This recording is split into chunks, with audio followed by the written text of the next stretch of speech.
उत्पत्ती या पुस्तकातून घेतलेले वाचन. इस्राയേल आपल्या सर्व मुलांपेक्षा योसेफवर अधिक प्रीती करीत असे, कारण तो त्याचा म्हातारपणाचा मुलगा होता. त्याने त्याच्यासाठी पायघोळ जगा केला होता.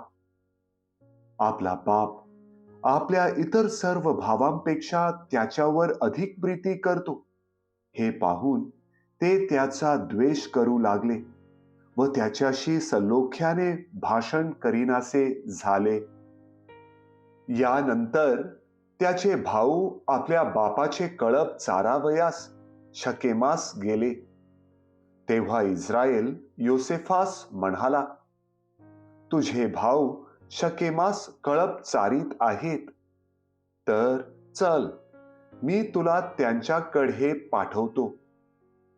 योसेफ आपल्या भावांच्या मागे गेला व ते त्यास दोथानात सापडले. त्यांनी त्याला दुरून पाहिले, तेव्हा तो त्यांच्याजवळ येऊन पोचण्यापूर्वी त्याला मारून टाकण्याचा त्यांनी कट केला. ते एकमेकांस म्हणाले, पहा, तो स्वप्नदर्शी येत आहे.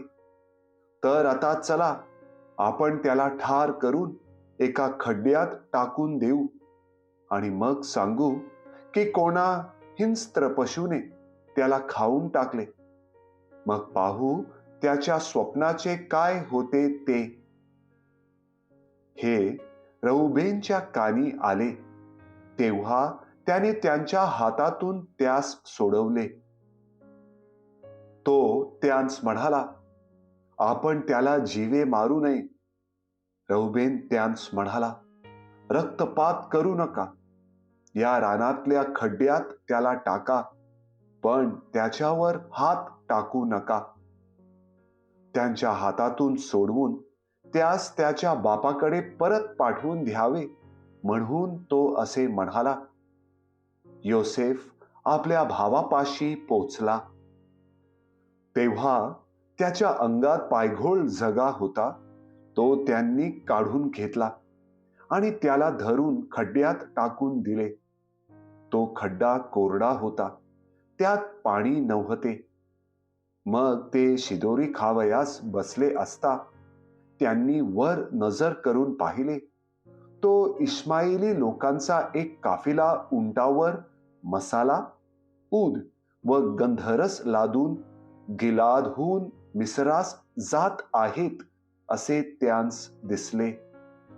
तेव्हा यहुदा आपल्या भावांस म्हणाला, आपण आपल्या भावास ठार मारून त्याचा खून लपविला तर काय लाभ. चला, आपण त्यास या इश्माएली लोकांस विकून टाकू. आपण त्याच्यावर हात टाकू नये, कारण तो आपला भाऊ आहे, आपल्या हाडा मांसाचा आहे. हे त्याच्या भावांस पसंत पडले. ते मिद्यानी व्यापारी जवळून चालले, तेव्हा त्यांनी योसेफास त्या खड्ड्यातून ओढून बाहेर काढले आणि त्या इश्माएली लोकांस 20 रुपयांस विकून टाकले. ते योसेफास मिस्र देशात घेऊन गेले. प्रभूचा शब्द. देवाला धन्यवाद.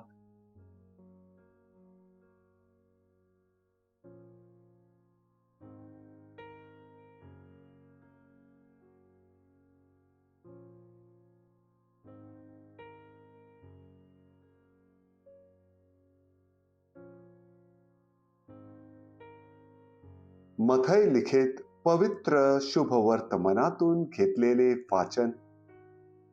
येशूने मुख्य याजक आणि लोकांच्या वडील जनांना म्हटले, आणखी एक दाखला ऐकून घ्या.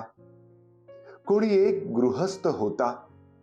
त्याने द्राक्षमळा लावला, त्या भोवती कुंपण घातले, त्यामध्ये द्राक्षरसासाठी कुंड खणले व माळा बांधला आणि तो माळ्यांस लावून देऊन आपण परदेशी गेला.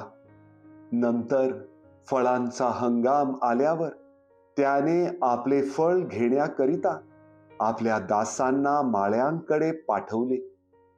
तेव्हा माळ्यांनी त्याच्या दासांना धरून कोणाला ठोक दिला, कोणाला जीवे मारले व कोणाला धोंडमार केला. त्याने फिरून पहिल्यापेक्षा अधिक असे दुसरे दास पाठवले. त्यांच्याशीही ते तसेच वागले. शेवटी माझ्या मुलाचा ते मान राखतील असे म्हणून त्यांनी आपल्या मुलाला त्यांच्याकडे पाठवले. परंतु माळी मुलाला पाहून आपसात म्हणाले, हा वारस आहे, चला आपण ह्याला ठार मारू व ह्याचे वतन घेऊ. तेव्हा त्यांनी त्याला धरून द्राक्षमळ्या बाहेर काढून ठार मारले. तर मग द्राक्षमळ्याचा धनी येईल, तेव्हा तो त्या माळ्यांचे काय करतील? ते त्याला म्हणाले, तो त्या दुष्टांचे हाल करून त्यांचा नाश करील आणि जे माळी हंगामी त्याला फळ देतील अशा दुसऱ्यांकडे तो द्राक्षमळा लावून देईल. येशू त्यांस म्हणाला, जो दगड बांधणाऱ्यांनी नापसंत केला तोच कोण शिला झाला. हे परमेश्वराकडून झाले आणि ते आमच्या दृष्टीने आश्चर्यकारक आहे असे शास्त्रात तुमच्या वाचण्यात कधी आले नाही काय? म्हणून मी तुम्हास सांगतो, देवाचे राज्य तुम्हापासून काढून घेतले जाईल व जी प्रजा त्याचे फळ देईल तिला ते दिले जाईल. मुख्य याजक व फरीसी त्याचे दाखले ऐकून हा आम्हाविषयी बोलत आहे असे समजले. ते त्याला धरावयास पाहत होते, परंतु त्यांना लोकसमुदायांची भीती वाटली, कारण ते त्याला संदेष्टा मानत होते. प्रभूचे शुभ वर्तमान. हे प्रभू येशू ख्रिस्ता, तुझी स्तुती असो.